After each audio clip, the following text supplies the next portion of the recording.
Welcome to the Ideas on Stage podcast, your regular insight into leadership communication.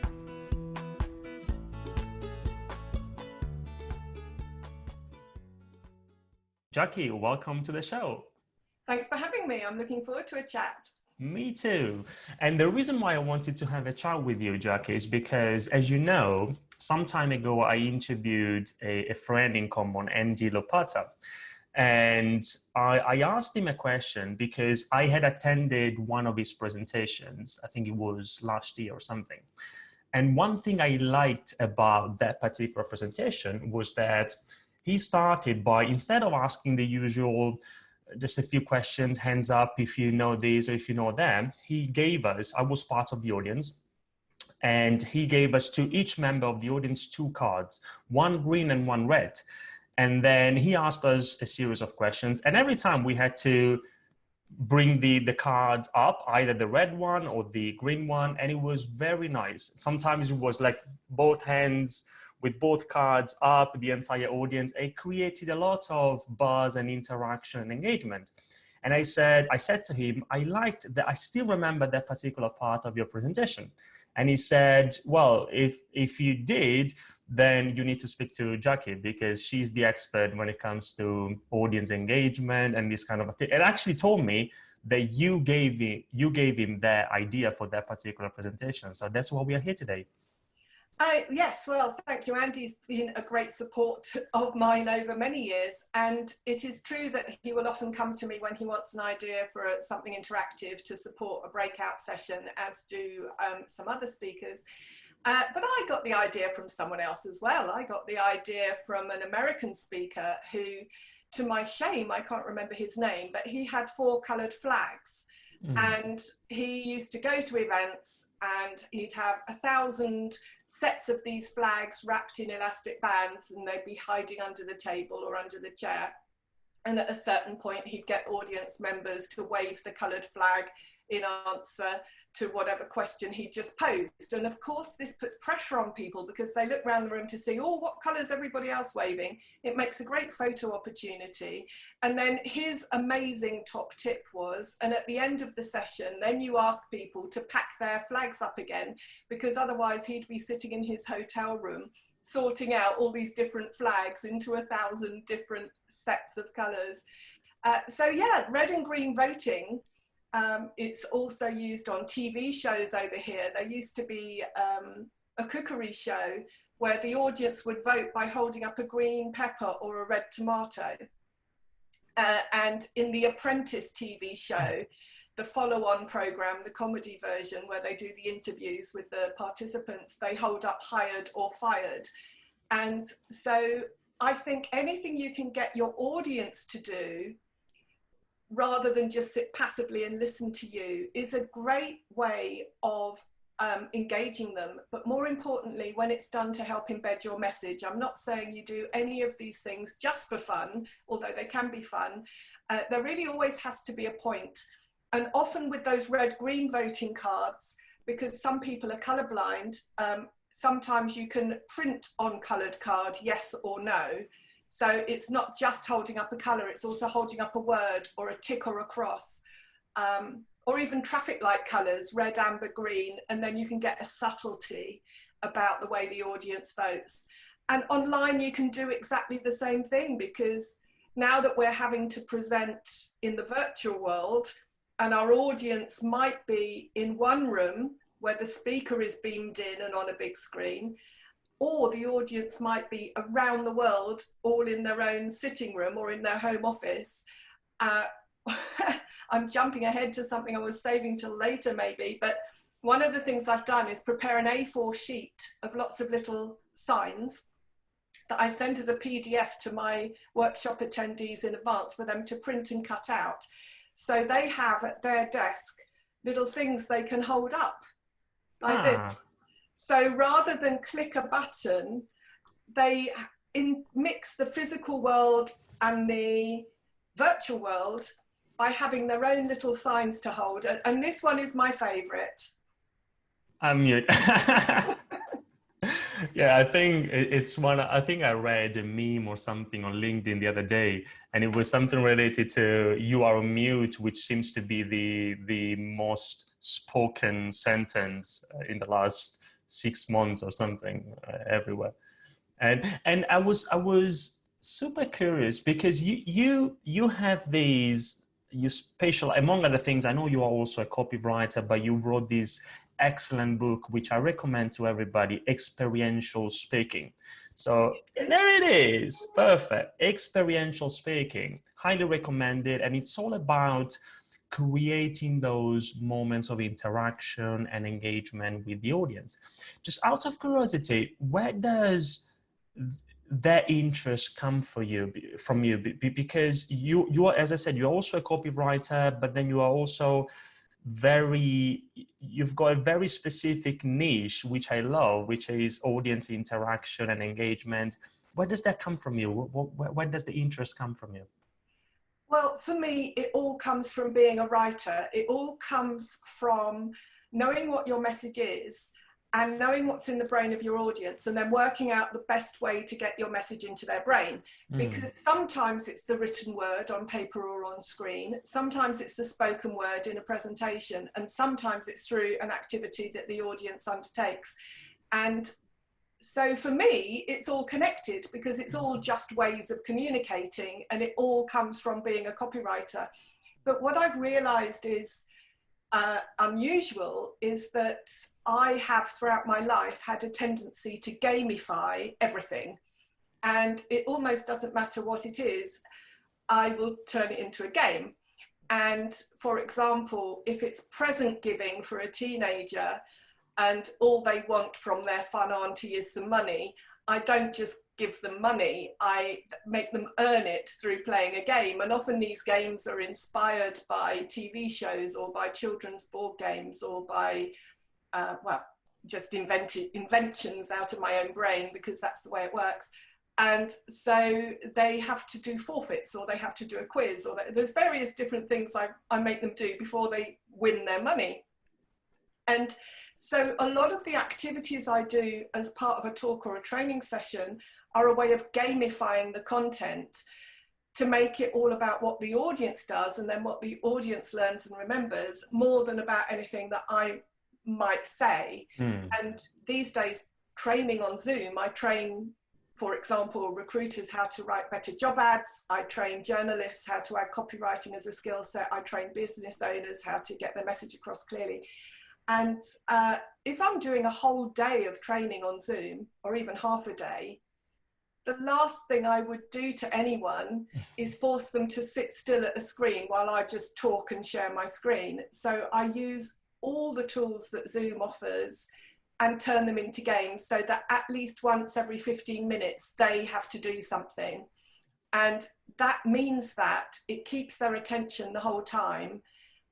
But really critically, just as with an in-the-room activity, it has to be relevant, and there has to be a point, and there has to be seen to be clear for the participants so that they bother to engage. And it also has to be presented that way to them before they sign up, so that they know they're going into a session where they're going to be involved in some fun activities and stuff like that. Highly interactive, yeah. And because you mentioned that, of course, we're not talking about activities for the audience for just for activity's sake, but it has to be relevant to the point you want to get across, to the message you want to communicate. So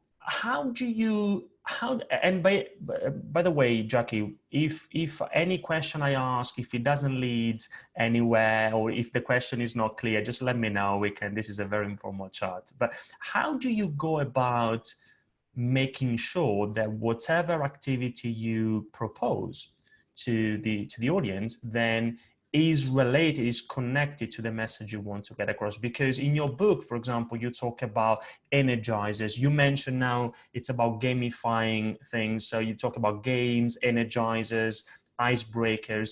How do you go about making sure that these activities are always connected to the message you want to communicate? I start from the other end. I start with the message and then work out an activity rather than the other way around. And possibly it comes from connected with copywriting. My degree is psychology. And more recently, I've done a neuroscience course to refresh my skills in that area. So it also comes from an understanding of what, when I'm in my copywriting role, what words and symbols communicate best, how the brain interprets these, and then what will trigger them to take action. So all my ideas come from this kind of knowledge, or suppose study over years about what makes people tick. And so it's actually operating on them in more than one level. It's not just simply an activity. It is all about keeping their attention, especially in front of a Zoom screen. It is about keeping their energy levels up, which is what an energizer is supposed to do. And for me, that often means making them do something physical, or making them do something. And making it all not so much about the speaker. I've never been one who wanted to be in the spotlight. I call myself a trainer more than a speaker, even though I have been on big stages and in the spotlight. That's not why I do it. It's always about, I happen to know something that they need to know, and what is the best way for me to deliver that message to them. Yeah, that's great. When we work with our clients, I'm a presentation coach, a public speaking coach. We always tell them, look, when you give a presentation, it's their presentation, not yours. It's always the audience's presentation. So this is the idea of making anything you do relevant to the message you want to communicate, but to the audience themselves is super important. And Jackie, let's talk about neuroscience, because you said that you've done a course and you are interested in this area. And also I'm fascinated by how our brain works, learning about how our brain works and what that means when it comes to communication, effective communication. And online, I found a very interesting article on your blog, and I have it here. The title is, "What's Neuroscience Got to Do with It?" So could you please tell us what's neuroscience got to do with your area of it, or what's neuroscience got to do with experiential speaking? Well, one of the things is connected to what I was suggesting earlier. If a human being has fun and laughter, or they anticipate fun and laughter, it releases happiness chemicals and makes you feel good. So as presenters, if you are able to market your event in such a way that people think it's going to be fun, they already feel good about attending before they get there. And if you give them some kind of surprise at the beginning that they're not expecting, that grabs their attention, they are more likely to listen to you, because their mind shifts from a place of, oh no, I've got to sit in front of Zoom for an hour and listen to some boring presentation. It shifts into a different space where they are more anticipating getting involved, having a laugh, enjoying themselves.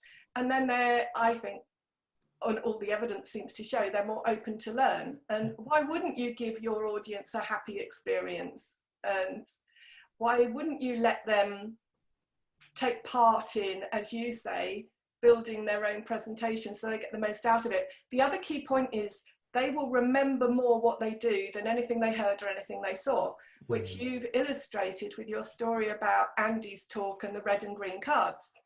Because years later, you'll remember being asked to wave red and green cards, and you may not remember it was first Andy that you saw do it, because lots of people do it or do similar things. So you might remember that and the message you got from it more than any single words you heard, or any single slides you saw, or any single videos you watched. You're going to remember, oh, I waved red and green cards and I saw everybody else waving red and green cards. Yeah. And I think that goes back to what we were talking about before. It's not about creating those moments just because it's nice or because it's cool. Of course, it's fun and it's cool, but the main point is that it helps the audience better understand and remember and learn what you are communicating. So that's why I think this is so important.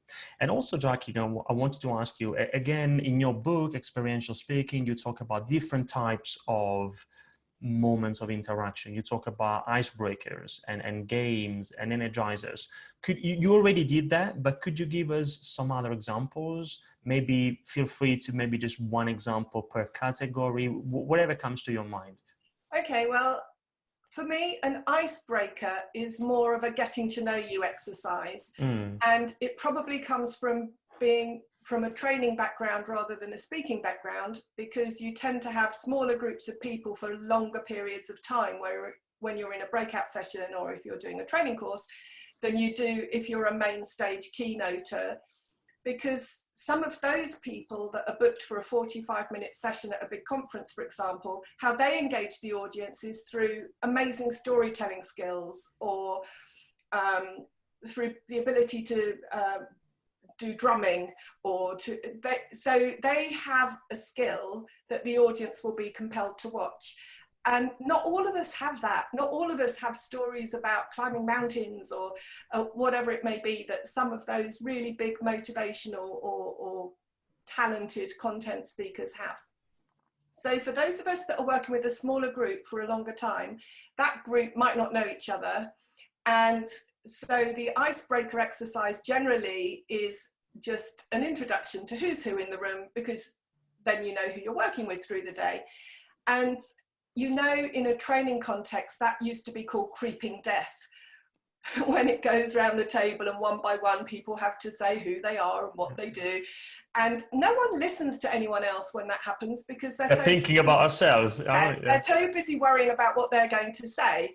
And it doesn't really work. So in the physical, this is still the physical world, we've just got a screen between us, but you know, the language hasn't evolved yet to make the distinction. But in the actual training room, one of the things that I do is what I call snowball fight, which is one of the most popular, and I think the first activity in the book.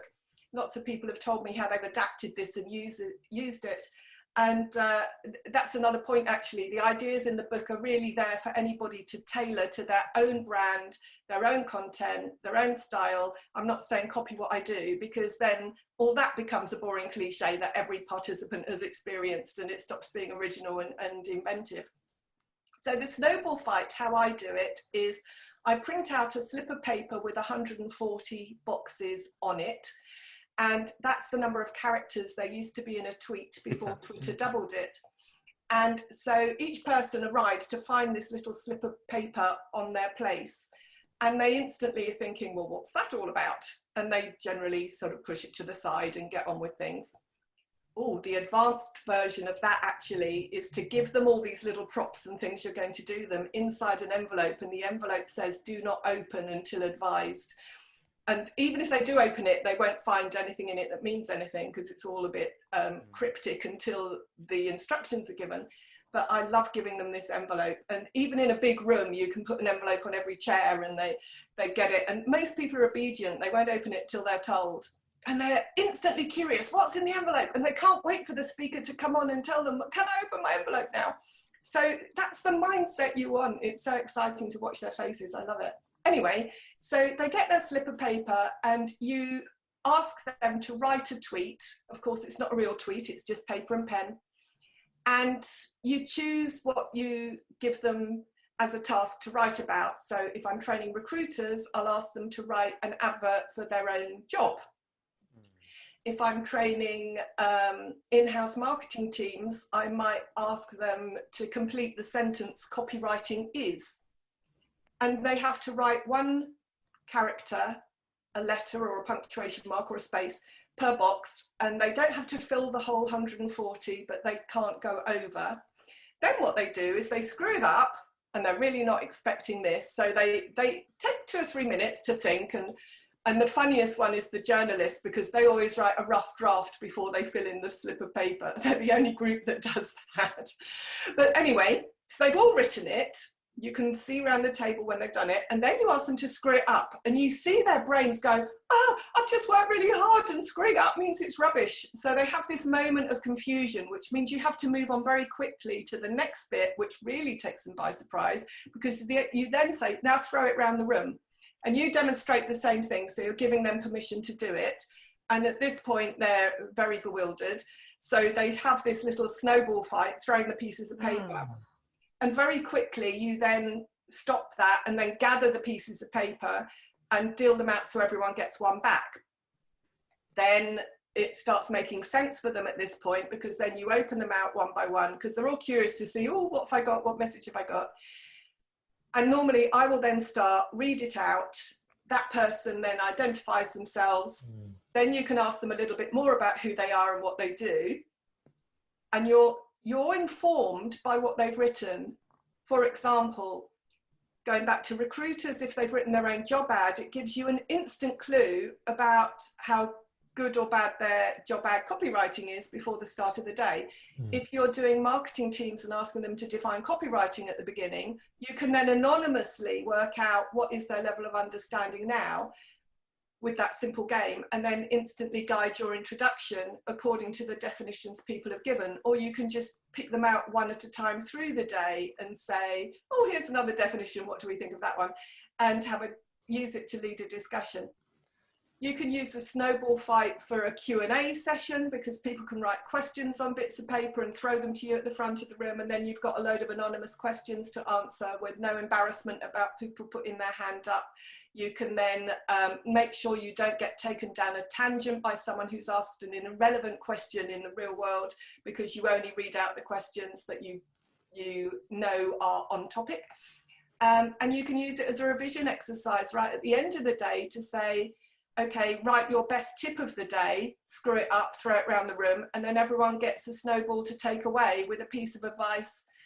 The one that wrote it will remember that tip because they've gone through the action of writing it, and the one that gathers the tip has got a gift from someone else in the room as another reminder of the key learning points. So it's just so adaptable. I love it. No, that's great. Me too. And I'm finding it difficult, Jackie, now, because on the one hand, I need to stay focused on this conversation. On the other hand, I'm already thinking about how I can apply your tips to my own scenario. So I need to stay focused now and then think about it later. And could you give us instead an example of an energizer? So first of all, what are we talking about, and an example, and when is it best to use it? Okay, with a Zoom energizer, because one of the things, as I said earlier, is trying to get people away from their screen or to do something physical so they're not just passively sitting and looking at a screen. One of the things you can do as a getting to know you exercise is a kind of treasure hunt in your house. So it depends how serious you want this to be. If you want to do it as a more sort of formal introduction session, you can say to everybody, reach for something on your desk that tells us something about you. So people don't leave their chair, but they pick up something. I've picked up a blue pen, show it to the camera. And then in turn, it will be, well, tell us a story of the item you've picked up. Well, for me, I can tell you a story about the blue pen, which is that when I worked in corporate life and I was a copywriter, they used to print the text in a galley form on a long piece of A4 paper. And the copywriters always used to mark their edits in blue, and the graphic designers used green, and the buyers used red. So you always knew who'd written it. So for me, as a copywriter, if I write in any color other than blue, it feels very unnatural to me, because I spent years of being identified by the color blue ink. So there's a little story that's told you something else about me and my background, and everyone will have within reach something that tells you something about them. So that's one example. And why it brings energy is because it's not just looking at a person in this little square box, it's making them move a bit. The other one that's more of a game, and perhaps depending how you do it will be less obvious how you draw out a learning point, is a whole treasure hunt around the house. So you say to them, okay, you're going to find three things, a round thing, a green thing, and a fluffy thing. And then you give the health and safety warning. So you say, this is not a race. because you really don't want people to run around the house and fall over and hurt themselves. And really nobody wants to go to A&E at any time, but you especially don't want to go there now. So you say to them, and maybe you play some copyright-free music in the background while they do it, or you have some visual slide share going on while they do it. So you give them 2 or 3 minutes or 5 minutes, how long you think it's going to take. Normally people do treat it as a race and they run anyway, but if you've given the health and safety warning, you can't stop them. So they go around the house and they find these 3 things, and then they bring them back to their camera. And what you've done is literally given them an energy boost, because they've stood up off their chair. Their creative mind is thinking, oh, what have I got that's green? What have I got that's furry or fluffy, or whatever it was that you've briefed them. And they've come back and they've piled it on their lap, and then they're waiting to see what's everybody else got. So they're full of excitement again. And then in turn, you get them to share these objects in front of their camera and talk about them. And then you can draw out whatever messages about creativity or whatever is the point of your talk. Now, physiologically, because you asked about neuroscience, what's happening is by moving, your heart is pumping more, your blood is moving more around your body, and your blood is bringing more oxygen to your brain. So therefore, it's an energizer, because your brain, if you've been sat still for too long, it starts getting a little bit stale, and any kind of movement is going to refresh that and give you a sort of ability to think more clearly. Yeah, I love that, Jackie. And it's very, very much connected to, for example, one of the things we say to our clients is that in any presentation, say that I need to prepare a presentation together with a client, important presentation, we always work together to find what we call a magic moment in that presentation, but we like to call it magic with a Q at the end, not with a C, magic with a Q. And magic stands for makes a great impression quickly. And so the idea is we always ask our clients, our speakers, okay, what can you say? What can you show? But especially, what can you do that makes your message unforgettable? And I like this conversation very much because it's all about doing and doing things and inviting the audience to not just think about something, but also do something is super powerful. Absolutely. Yeah. And also, Jackie, another question I wanted to ask you is, now we are also talking here sometimes about, let's say, playful activities. In your experience, have you ever faced resistance?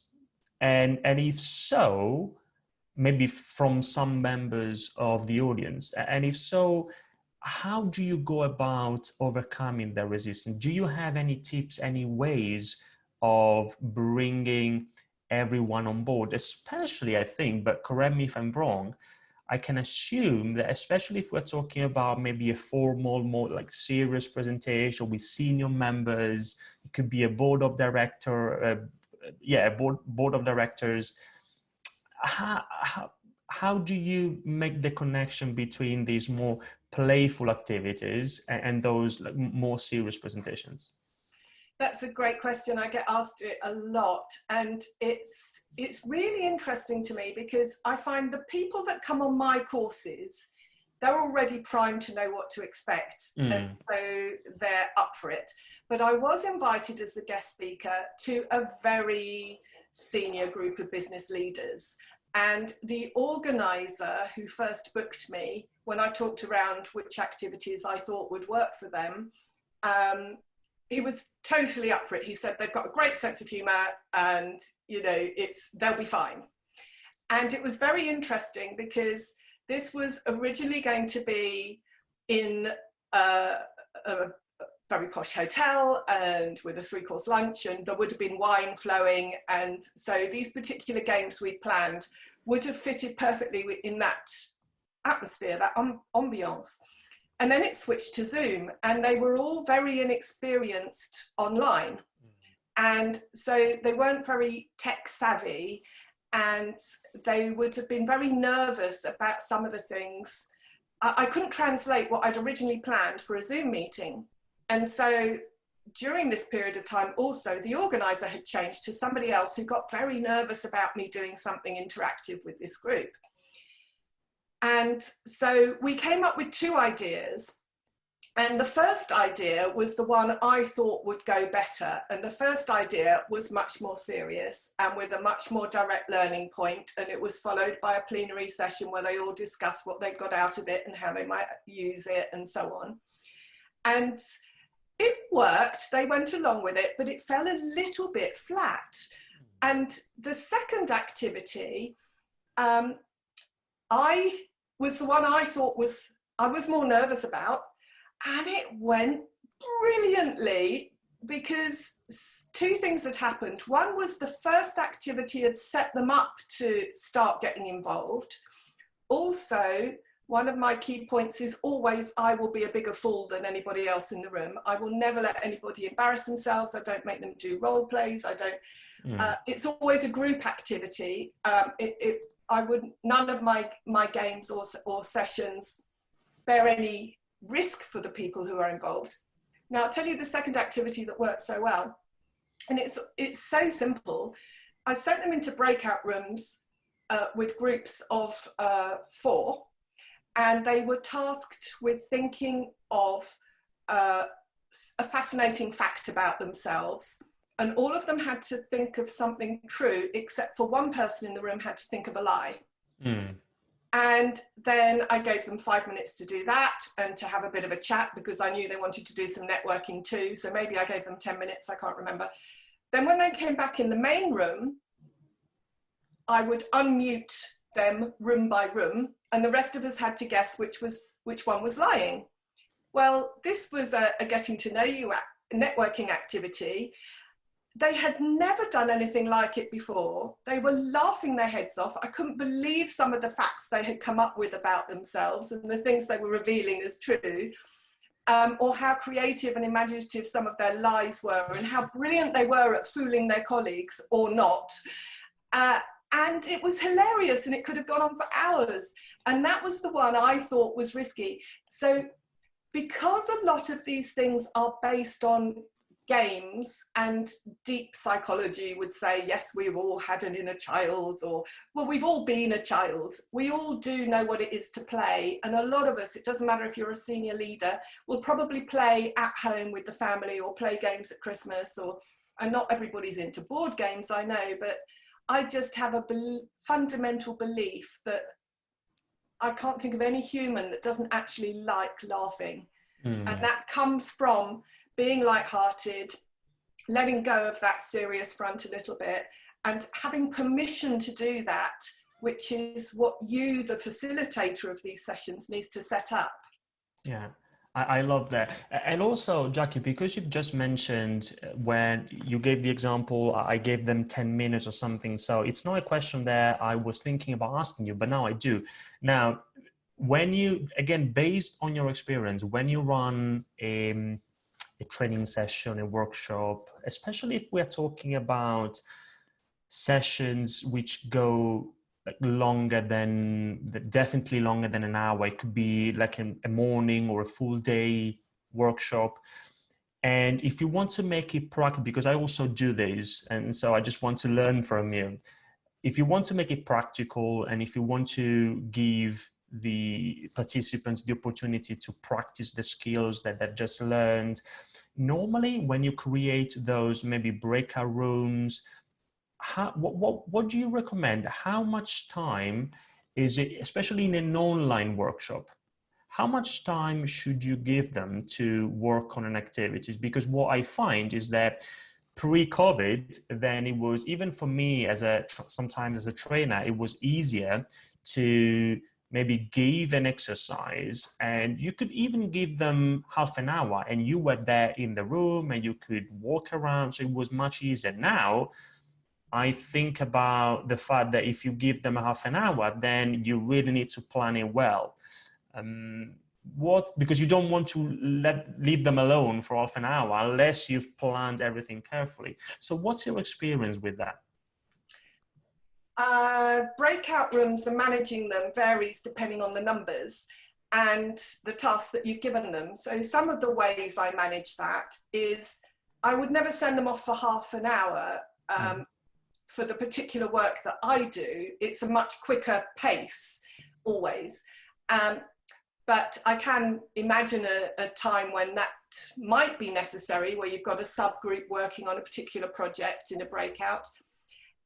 What I do is on Zoom, and I know there are other platforms available, on Zoom you can send broadcasts into breakout rooms. Yeah. Now, the broadcasts appear in a tiny little green bar at the top of the screen, so you have to tell people to watch out for them because they're not very obvious. But I have pre-typed all my messages so that I can just copy paste them during the meeting and not sit there accidentally making typos or forgetting to do something. So the first message will be a welcome to the room and a reminder about what they've got to do and how long they have, because often people forget. Then there'll be time reminders as a countdown, 5 minutes left or 2 minutes left. Zoom's default is to give them a 1 minute countdown to leave the room. I think that's too long, and it's awkward because when you're in a room and that countdown's going, then people can't speak anymore. They're just watching it and going, oh, we've only got, oh, look, it's counting. Oh, shall I click leave now? Oh, so it just kills the chat.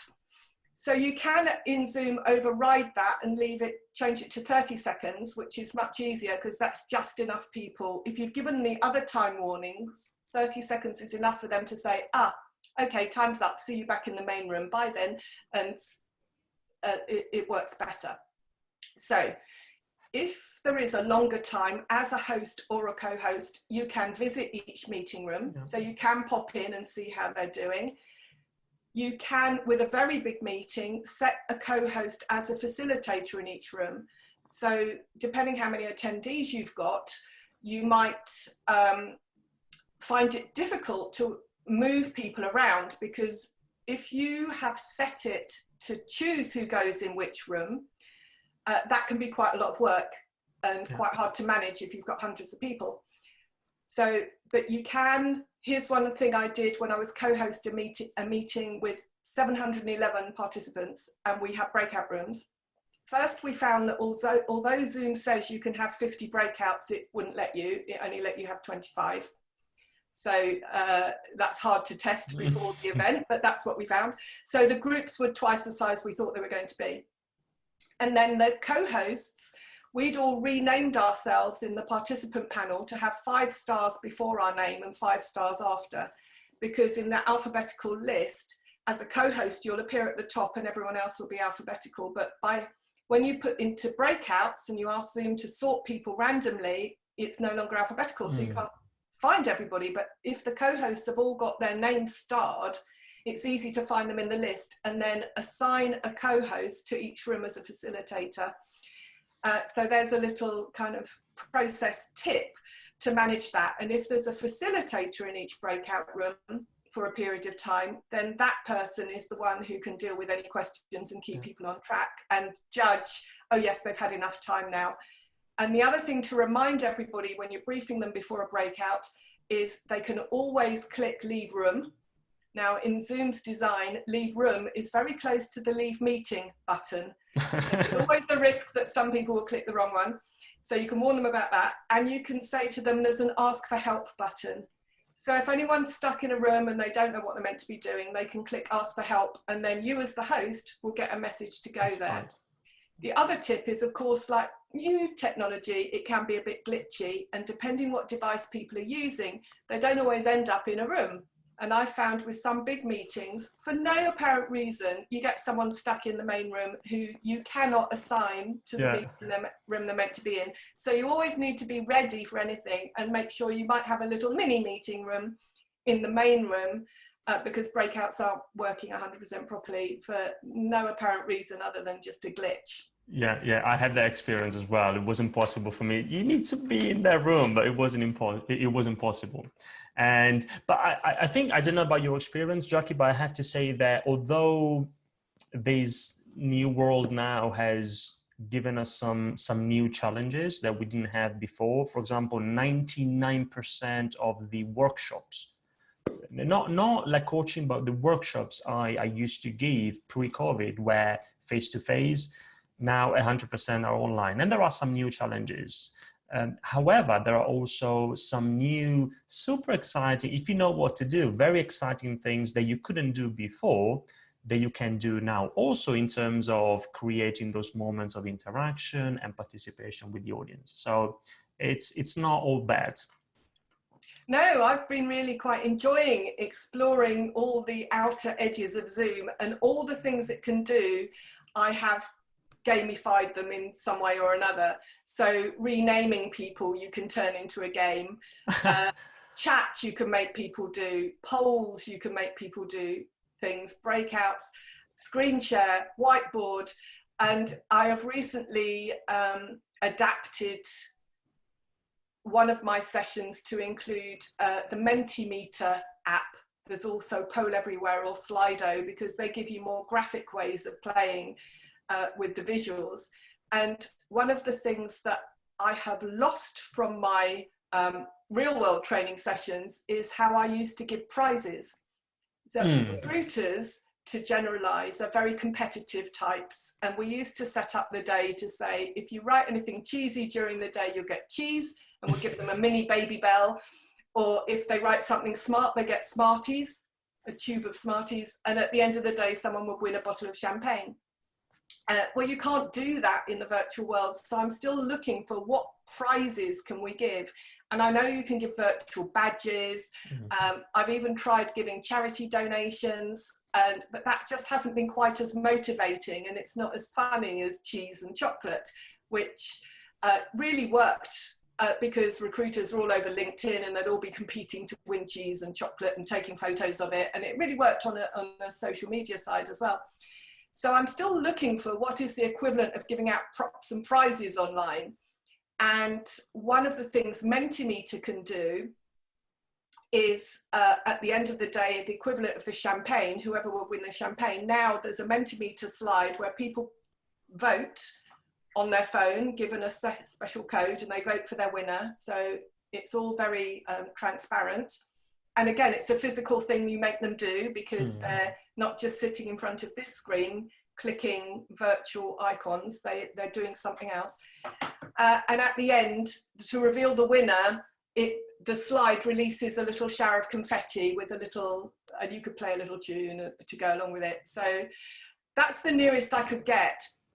So I think I'll need something similar for an event I'm organizing in September. What's it called again? How do you spell it? That one is called Mentimeter, which is Mentimeter. Okay. There are others. Slido is SLI. Yeah, I know Slido. Yeah. Poll Everywhere. So there are different tools that do similar things. Great. And also, Jackie, another question I wanted to ask you is, now, let's say that you have let's say that we are talking about a presentation. So not a workshop, not a training session. Say that you have a 20-minute business presentation, or it could be a 1 hour, I guess the answer will be different, I don't know, but a business presentation for either 20 minutes, half an hour. If we think about these moments of interaction that we've talked about today, how many of these moments would you suggest that we include in a formal business presentation, depending on how much time you have? I usually say get the audience to do something every 15 minutes. You want to keep their attention. If you're doing a 20-minute talk, you might not have interaction, but I tend to have some visuals as well as my talking head if I'm doing a talk, because you know how easy it is for people to be checking their messages on the side, or to their mind will drift away. In the same way that if you're in the actual conference room, you can't force someone to watch you on stage. If they want to look at their water bottle, if they want to look at the fire exit, that's where they're going to look. So you have to use your skills to keep their attention on you if you're sharing valuable information that they need to know. And so I think in 20 minutes, I will often do a shared screen. Now, you will know there are tools, including the new version of Zoom, where you can share a slide and have your talking head in the corner of the slide, or make it more 50-50. And there are other apps that enable you to integrate your static visuals and yourself. Now, I would tend to not use those just yet as virtual backgrounds, partly because when people are watching on a phone, even if they're holding the phone sideways, the slide is very small. And if you're combining it with your head, then there's even less chance of them to see the content of the slide. And of course, the slide should be simple and it should add to the content and communicate something extra that your spoken word can't. But I also think they know at this point what I look like. They see quite enough of me talking down the camera. So I don't mind coming off screen to show them something, but I will normally flag it. I will normally say, I'm about to show you a diagram of such and such. And often I'll make my diagrams animated. So there might be little mini videos or so that's movement. It's not just, here's a drawing of a triangle and I'm going to talk you through what this triangle means. So you can't always do that with a building slide, but you trigger their attention by saying, you need to watch this bit. So not in those words. And that brings them back again because they're seeing something different than what they've already seen for the last 10 minutes, which is maybe me talking. Yeah. And I like these 15-minute rule. I don't. Have you ever read Brain Rules by Dr. John Medina, Jackie, by any chance? No, I don't remember that one. I think you like it because you told me that you're interested in neuroscience and it's not just about the connection between neuroscience and communication, but it's very much connected. And in that book, Dr. John Medina, he's a scientist, and he says that not even 15, he says that every 10 minutes we should do something. It's as if every 10 minutes we need to buy the audience's attention back. Otherwise, physiologically, if you look how our brain works, it falls down.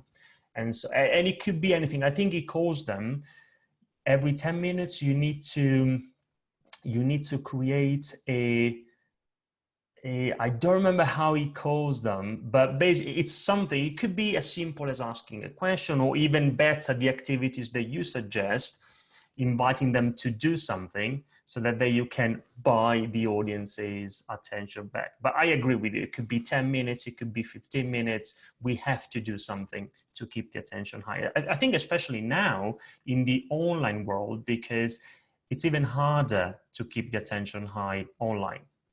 Okay. And also, Jackie, I found something on your website in one of your articles you say, and I was interested in that. You said that many of the principles that you suggest are inspired by the improvisation world. And so I wanted to ask you, just first of all, just out of curiosity, have you done anything in that field when it comes to improv and these kind of things? And also, you said in the article that in their world, they say that mistakes are the best bit, which I love as a concept. So could you please just explore a little bit? Okay, I was at a PSA London meeting, I think 6 or 7 years ago, and John Creamer did a 1-hour improv workshop. And at the beginning of the workshop, he said at the end, there would be a play performed by 4 volunteers with no script, and it would be the funniest thing anyone had ever seen. And in my head, I thought in that moment, I'd never do that in a million years. And we went through his workshop, and we started with some very gentle games as a group, and then in pairs, and then it went on and it went on. And at the end of the session, I was enjoying myself so much. I'd completely forgotten what he said at the start, and he laid out 4 chairs, and 3 volunteers sat on 3 of the chairs, and 1 was still empty. And my legs got up and walked me to sit on the 4th chair, and my head was saying, "What are you doing?" And John remembers my face was completely white with terror, and I have no idea what made me do it, but sure enough, we sat on the 4 chairs and we acted out a play with no script, and it was hilarious. And I remember getting a huge laugh and thinking, oh, I like this. And I was totally hooked from that minute. went and did more training with John, went and did more training with other improv teachers, and in the years in between, every month I've done something, whether it's a course or go to a show or even perform in a show, because last year I ended up in an improv troupe. But my whole improv learning has unleashed the playfulness that was always in me and given me permission to care less what people think of me, and made me a much better speaker and trainer and presenter and human being, because I'm more relaxed about things and I'm better able to deal with problems. I'll give you two examples. The first one, I was asked to MC a charity dance show, and I'm not really an MC, it was a favour for a friend, but I knew I could do it, and it was 450 people in the audience. There was a cast of 180 and lots of them were children, and I knew anything could go wrong. And I'd be up front with a microphone in the spotlight, trying to hold it all together. And I was nervous. And I'd been asked to prepare 20 introductions of 30 seconds each and be funny. That was the brief. So it wasn't an easy brief, but I'd done my prep and I'd written my introductions. And then one of my friends said to me, while I was panicking in advance, why don't you treat it like an improv challenge? And suddenly all the panic fell away, and the bit of my brain that is ready for anything, because I'd been practicing that through improv, was, instead of being scared of things going wrong, I was in the front of the stage ready for anything. I was ready for the audience to give me something, or something on stage to happen, or the music to fail. And it didn't matter what happened. A few things happened and I was able to ad-lib, and I felt these waves of warmth from the audience, knowing that I had it. I was so in the moment, which is another thing improv teaches you, that they were confident in me. I was confident in me because I knew it just didn't matter. Yeah, so mistakes are the best bit. That's one story. The mistakes are the best bit. There are lots of games in improv where you practice making mistakes and celebrating them and building on them.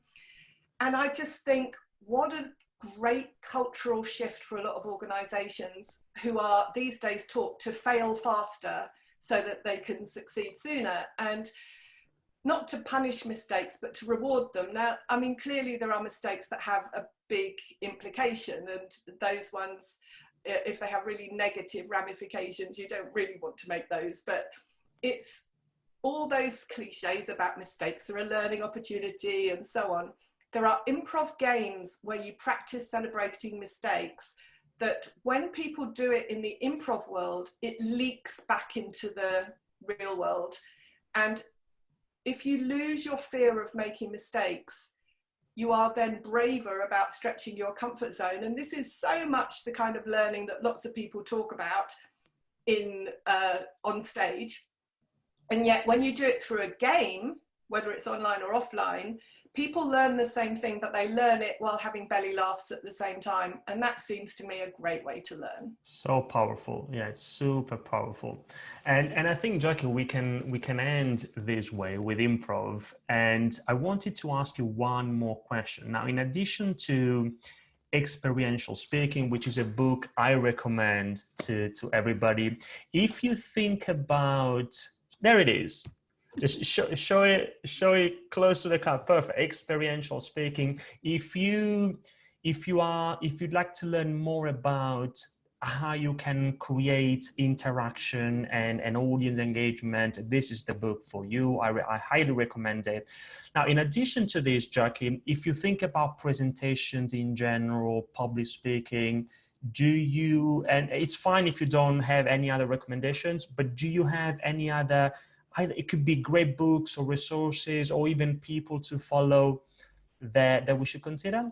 I can credit the idea for these things. I got that from Mark Lee. He holds up signs in Zoom meetings, but I adapted mine, so I've got all kinds of different ones.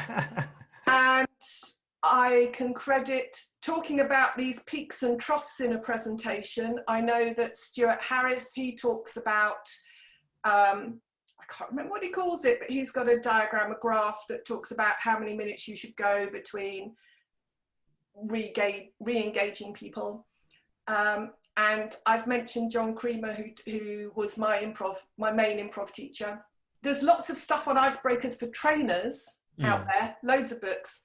There's just not so much for speakers, because speakers traditionally haven't been having to engage their audience in that way or to that extent.